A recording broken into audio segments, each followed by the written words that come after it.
విప్లవ శంఖం పూరించి ఎప్పటి వరకు ప్రతి సినిమాలో ఎర్ర జెండా ఎగరేసిన Narayanamurthy first time colourful movie తీసుకొస్తున్నాడు. ఇంతకు ముందన్నడు కనిపించని తీరుగా రంగురంగుల షర్ట్స్లో కలర్ఫుల్గా కనిపించబోతున్నాడు.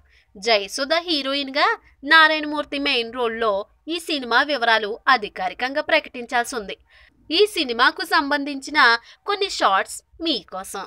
ఇది ఇలా ఉంటే, మొన్న మధ్య టెంపర్ మూవీలో పోసాని రోల్ చెయ్యాలని ఒక పక్క డైరెక్టర్ పూరి, హీరో తారక్ స్వయంగా కలిసి అడిగినా నో చెప్పారు నారాయణమూర్తి.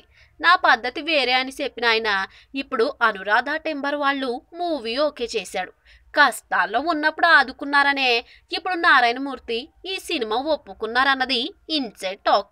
ఏదేమైనా నారాయణమూర్తిని కలర్ఫుల్ డ్రెస్సుల్లో చూడడం ఫ్యాన్స్కు హ్యాపీసే. ఈ వీడియో మీకు నచ్చినట్లయితే సబ్స్క్రైబ్ చేయండి. ఫిలిం స్టార్స్ బోల్డెంత న్యూస్ బోల్డ్గా.